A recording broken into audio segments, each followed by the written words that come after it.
আমি ইয়াৰ পৰা আৰম্ভ কৰিছোঁ। প্ৰথম আমাৰ যিহেতু থানাৰ ওচৰত এইটো চক আছে, প্ৰথম আমি ইয়াৰ পৰা আৰম্ভ কৰিছোঁ আৰু আমি বেলেগ জেগাতো কৰিম পৰৱৰ্তী যেতিয়া সময় পাম আমি। ঠিক আছে, আমাৰ লগত ছেক্ৰেটাৰী আছে, BDB ছেক্ৰেটাৰী আছে, আপোনালোক আছে। ঠিক আছে, মানে মেইন উদ্দেশ্যটো আমাৰ ড্ৰাগছ বিৰোধী। ড্ৰাগছ খাই মানুহৰ কি হয়, আপোনালোকে ড্ৰাগছ খালে মানুহৰ হেল্থ, স্বাস্থ্যটো মেইন, স্বাস্থ্য মানুহৰ মেইনলি হানিকাৰক কৰিব। লগতে আপোনাৰ ফাইনেন্সিয়েল প্ৰব্লেম, এই ফাইনেন্সিয়েল প্ৰব্লেমটোৰ পৰা লৈ আপোনালোকৰ কি হ'ব, ঘৰত ঘৰুৱা কাজিয়া আৰম্ভ হ'ব, হয়নে নহয়? ঘৰুৱা কাজিয়া আৰম্ভ হ'ব, ঘৰুৱা কাজিয়াৰ পৰা আকৌ এইটো ঘৰুৱা কাজিয়াৰ পৰা মাৰপিট কিবা হ'ব, হোৱাৰ পাছত আকৌ আপোনাৰ ধৰি লওক চুৰ ডকাইতি।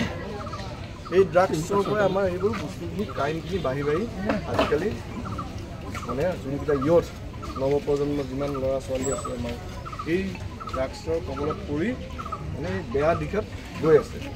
সেই বস্তুটো আমি ৰাইজে আমাৰ যোনটো গাঁৱৰ কিবাখিনি আমি পুলিচ প্ৰশাসন আৰু আপোনালোক ৰাইজৰ সহায়ত আমি এই বস্তুটো যাতে আমি বন্ধ কৰিব পাৰোঁ, এইটো কাৰণে আজি এইটো এটা কেম্প, এৱাৰনেছ কেম্পটো পতা হৈছে। ঠিক আছে, আৰু এই উপলক্ষে আমাৰ ছেক্ৰেটাৰীয়ে দুটামান ক'ব। আমাৰ পানবাৰী আৰু ভাৰপ্ৰাপ্ত বিষয়া মহোদয়, সন্মানীয় আমাৰ বিভিন্ন প্ৰান্তৰ পৰা অহা গাঁওৰক্ষী সংগঠনৰ সম্পাদক সম্পাদিকাসকল, সন্মানীয় উপস্থিত ৰাইজ, মই পোনছাতে আমাৰ পানবাৰী আৰক্ষী ভাৰপ্ৰাপ্ত বিষয়া মহোদয়ক আন্তৰিকতাৰ সৈতে ধন্যবাদ জ্ঞাপন কৰিছোঁ। এইকাৰণেই যে তেখেতে আমাৰ সমাজখনত ড্ৰাগছ বিৰোধী এটা অভিযান বা ড্ৰাগছৰ ওপৰত এটা সজাগতা অনাৰ কাৰণে আমাৰ সমাজখনত যি এটা প্ৰচেষ্টা তেখেতে আৰম্ভ কৰিছে, তাৰ কাৰণে মই তেখেতক পুনৰবাৰ ধন্যবাদ জ্ঞাপন কৰিছোঁ। সন্মানীয় ৰাইজ, এটা কথা মন কৰিব, ড্ৰাগছ আসক্ত ব্যক্তিসকলে যিয়ে ড্ৰাগছ সেৱন কৰে কেৱল যে এই প্ৰভাৱটো তেওঁৰ ওপৰতেই পৰে এনেকুৱা নহয়। ড্ৰাগছ সেৱনকাৰী ব্যক্তি এজনৰ শাৰীৰিকভাৱে মানসিকভাৱে অসুস্থতা হোৱাৰ লগতো তেওঁৰ ঘৰখনত অৰ্থনৈতিকভাৱে কিছু সংকট বা সংকটাপন্ন হয়। আৰু এটা কথা আমি নুই কৰিব নোৱাৰিম যে এই ড্ৰাগছ সেৱনৰ ফলত কোনো এগৰাকী ড্ৰাগছ সেৱনকাৰী ব্যক্তিৰ কেৱল পৰিয়ালটোতে যে ইয়াৰ প্ৰভাৱ পৰে, বেয়া প্ৰভাৱ পৰে এনেকুৱা নহয়। সেই ড্ৰাগছ সেৱনকাৰী ব্যক্তিজনৰ বিশৃংখলতাৰ কাৰণে আমাৰ সমাজখনতো কিছুমান বেয়া প্ৰভাৱ পৰে। সেই ড্ৰাগছ সেৱনকাৰী ব্যক্তিজনে ড্ৰাগছৰ প্ৰতি যেতিয়া আসক্ত হৈ যায়, তেওঁ ড্ৰাগছ ল'বলৈ যেতিয়া তেওঁৰ হাতত টকা পইচা নোহোৱা হৈ যায়, তেওঁৰ মনত তেতিয়া বেয়া চিন্তাই, কুচিন্তাই বাহ লয়। তেওঁ তেতিয়া বাধ্য হৈ চুৰি ডকাইতি কৰিবলৈ বাধ্য হৈ পৰে।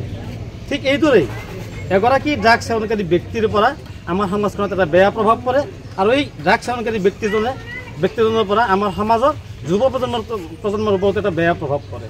আপোনালোকে নিশ্চয় জানে যে আমাৰ অঞ্চলত যদিও ড্ৰাগছ সেৱনকাৰী ব্যক্তি নাই, কেতিয়াবা হঠাৎ ইফালৰ সিফালৰ পৰা কেতিয়াবা ২-৪জন আমাৰ চকুত পৰে।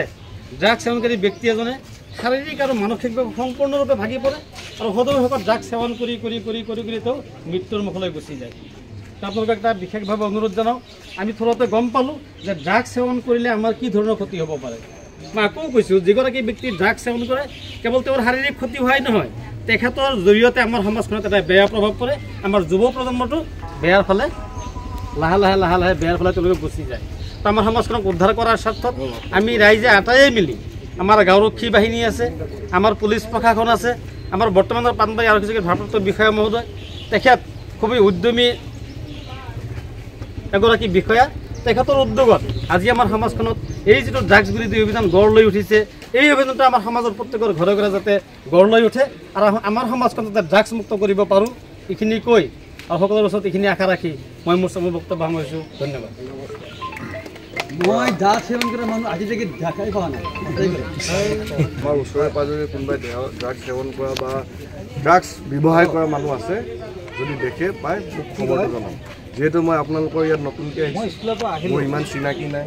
ঠিক আছে, আৰু আপোনালোকৰ পাব্লিকৰ বা সমাজৰ সহায়তে মই ড্ৰাগছ আমাৰ ইয়াত যদি চলিও আছে, তেতিয়াহ'লে আমি ড্ৰাগছ মুক্ত আমি পানবাৰী চকীখনৰ অন্তৰ্গত যিমানখিনি গাঁও আছে আমি ড্ৰাগছ মুক্ত এটা জেগা আমি বনাবলৈ চেষ্টা কৰিম। ঠিক আছে,